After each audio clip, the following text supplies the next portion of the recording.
Une équipe de handball féminine se prépare avec enthousiasme pour un tournoi national. Les jeunes joueuses, toutes talentueuses et ambitieuses, sont sous la direction d'un coach charismatique et respecté, qui semble avoir une influence presque magnétique sur elles. Le coach, un homme d'une quarantaine d'années, était connu pour sa rigueur et son dévouement sans faille à son travail. Sous sa direction, l'équipe de jeunes handballeuses avait remporté victoire après victoire, forgée par ses méthodes parfois strictes mais toujours efficaces. Cependant, au-delà des entraînements intenses et des stratégies bien pensées, un lien particulier s'était tissé entre le coach et ses joueuses, un lien qui dépassait de loin la simple relation entre un entraîneur et ses athlètes. Ces jeunes filles, au sommet de leur jeunesse, rayonnaient d'une beauté naturelle qui captivait sans qu'elles ne s'en rendent compte. Leur corps, façonné par des années d'efforts physiques, était l'incarnation même de la grâce et de la force. Elles possédaient cette fraîcheur et cette innocence qui pouvaient, sans le savoir, influencer profondément les personnes autour d'elles, y compris leur coach. Au début, c'était simplement un respect mutuel qui les liait. Les filles admiraient son expertise, sa capacité à les pousser au-delà de leurs limites, et ils voyaient en elle des athlètes dévoués prêts à tout pour atteindre leurs objectifs. Mais au fil du temps, ce respect évolua en quelque chose de plus subtil et complexe. Les filles, dans leur quête d'approbation, se rapprochaient de plus en plus de lui. Elles cherchaient son regard, espéraient un mot d'encouragement, ou un sourire qui viendrait approuver leurs efforts. Sans en avoir pleinement conscience, elles commençaient à influencer leur coach d'une manière à laquelle ils n'étaient pas préparés. Leurs éclats de rire, leurs gestes parfois spontanés, et la confiance qu'elle lui accordait créaient une atmosphère presque envoûtante. Elle n'avait aucune idée de l'effet que pouvait avoir leur beauté sur un homme comme lui, pris entre son devoir professionnel et des sentiments qu'il n'osait à peine admettre. Pour le coach, cette proximité devenait un test de sa propre intégrité. Il se trouvait face à un dilemme intérieur grandissant, où la frontière entre l'admiration innocente et une attirance non voulue se brouillait de jour en jour. Le lien qui se formait avec ces jeunes filles n'était plus simplement basé sur le sport, mais sur une connexion plus profonde, où les regards et les gestes prenaient un poids qu'aucun d'eux n'avait anticipé. Ainsi, les joueuses, sans le vouloir, créaient une dynamique où leur splendeur et leur fraîcheur devenaient des forces invisibles mais puissantes, influençant un homme qui, malgré toute sa rigueur et son professionnalisme, se trouvait de plus en plus ébranlé par ce charme insoupçonné. Au fil des semaines, un changement subtil commence à s'opérer au sein de l'équipe. Les jeunes filles, autrefois énergiques et concentrées, montrent des signes de fatigue inexplicables. Certaines commencent à se plaindre de nausées, tandis que d'autres se retirent de plus en plus des entraînements, prétextant des raisons de santé. Les rumeurs commençaient à circuler parmi les membres de la communauté sportive, alimentées par des murmures discrets et des regards inquiets. Pourtant, personne n'osait poser de questions directes. Les performances de l'équipe restaient solides, mais quelque chose d'indéfinissable flottait dans l'air. Les filles, autrefois pleines d'énergie, montraient des signes de malaise, de fatigue inhabituelle, et même de réticence à venir aux entraînements. Seule la capitaine, une jeune femme déterminée et respectée par toutes, semblait échapper à cette étrange torpeur. Elle observait ses coéquipières avec une perplexité croissante. Leur attitude avait changé. Elles devenaient de plus en plus réservées, évitant les discussions habituelles après les séances d'entraînement, s'esquivant parfois sans raison apparente. La capitaine, pourtant proche de chacune d'elles, se retrouvait soudainement isolée, ne comprenant pas ce qui se passait. Elle n'était pas affectée comme les autres et ne pouvait que constater la détérioration progressive de l'atmosphère au sein de l'équipe. Le coach, quant à lui, continuait à diriger l'équipe avec la même intensité. Mais ses méthodes, autrefois rigoureuses, prenaient une tournure différente. Il devenait parfois étrange, voire possessif, surtout envers les filles qui montraient des signes de faiblesse ou de réticence. Il s'assurait de toujours garder un œil sur elles, les approchant plus souvent en dehors des entraînements, leur prodiguant des conseils de manière insistante, presque envahissante. La capitaine ne pouvait s'empêcher de remarquer ce changement dans l'attitude du coach. Elle, qui avait toujours été son bras droit sur le terrain, commençait à ressentir une légère méfiance.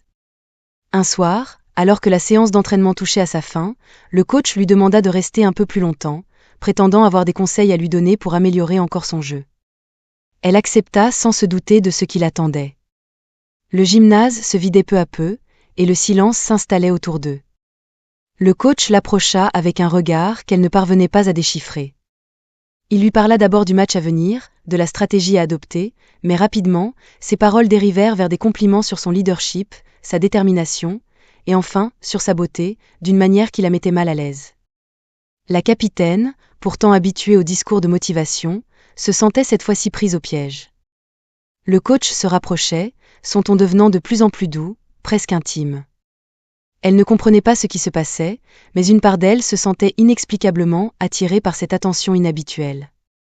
Il lui parlait avec une assurance qui la désarmait, lui promettant un avenir brillant, mais toujours dans une proximité troublante. Ce soir-là, dans ce gymnase vide, la capitaine succomba.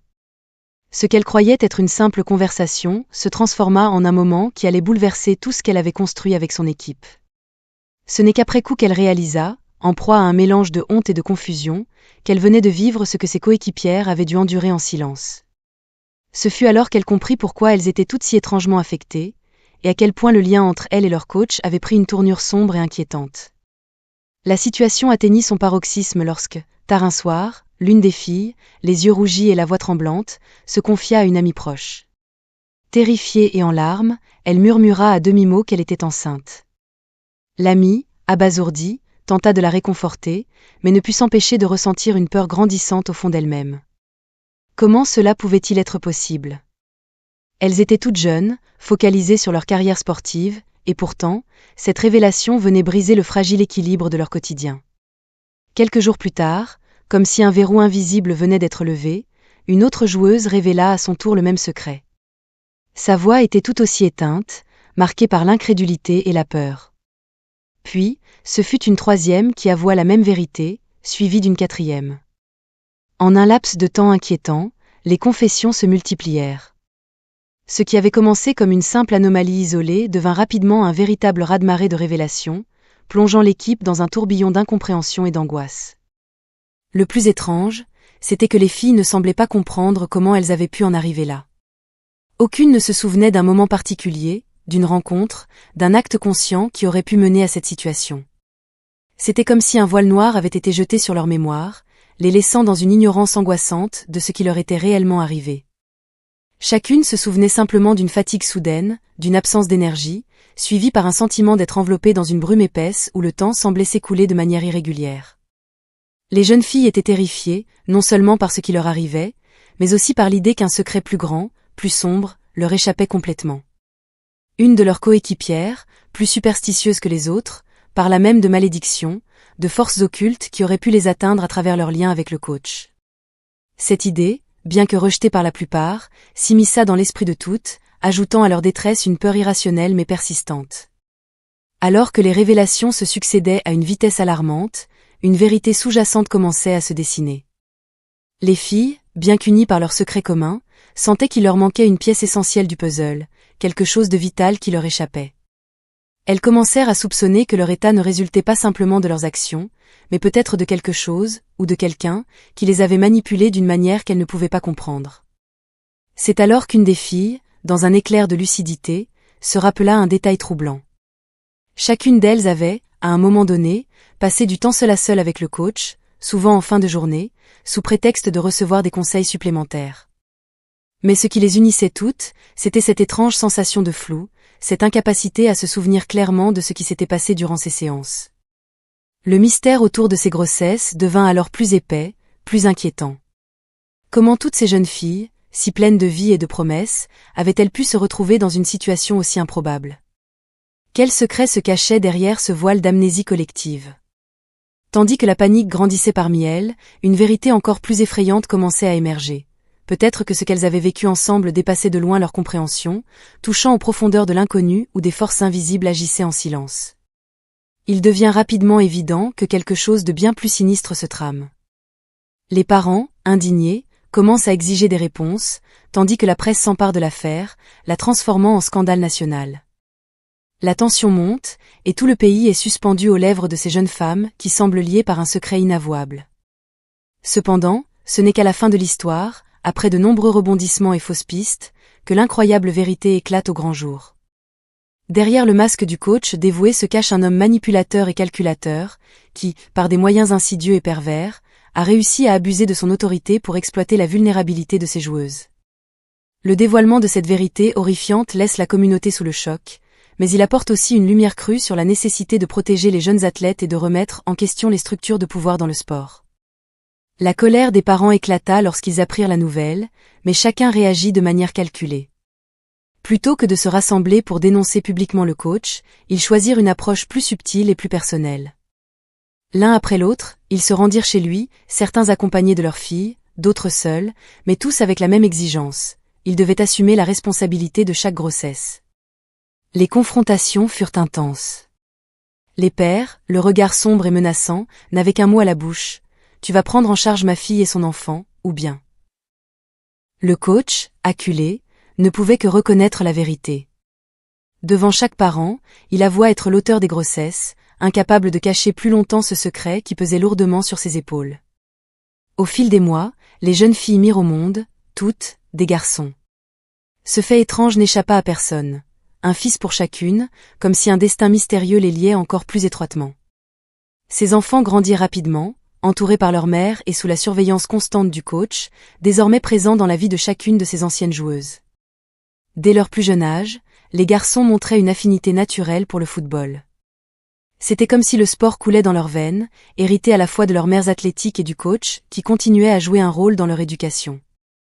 Ils formèrent bientôt une équipe, soudée et prometteuse, rivalisant déjà avec les jeunes équipes locales. Les années passant, le terrain de handball où les filles avaient autrefois brillé retrouva son éclat. Avec le retour du coach à la tête de l'équipe féminine, les joueuses, désormais mères, se redécouvraient une force nouvelle. Leur détermination, renforcée par les épreuves qu'elles avaient traversées, se reflétait dans chaque match. Sous la direction du coach, l'équipe des filles recommença à enchaîner les victoires. Elles dominaient leurs adversaires avec une cohésion et une puissance qui laissaient leurs rivales perplexes. Leur jeu était plus affûté, plus stratégique, comme si elles avaient acquis une nouvelle sagesse et une nouvelle énergie, nourries par leurs expériences passées. À chaque compétition, elles se surpassaient, remportant trophée après trophée. Les titres s'accumulaient, et l'équipe gagnait en notoriété, devenant une véritable légende dans le milieu sportif. Elles n'étaient plus simplement des joueuses. Elles étaient devenues des modèles de résilience et de persévérance, inspirant toute une génération de jeunes athlètes à travers le pays. Le coach, quant à lui, voyait en elles non seulement des joueuses, mais aussi des guerrières qui avaient triomphé des défis les plus ardus. Chaque victoire sur le terrain était aussi une victoire personnelle, un rappel de leur force et de leur capacité à surmonter l'adversité. Ainsi, l'équipe des filles, sous la direction inébranlable du coach, ne cessait de multiplier les succès, marquant l'histoire du handball avec des victoires éclatantes, devenant un symbole d'excellence et d'endurance dans ce pays moderne. Ainsi, l'histoire s'achève sur une note sombre, mais aussi sur une prise de conscience collective, un appel à l'action pour prévenir de tels abus à l'avenir.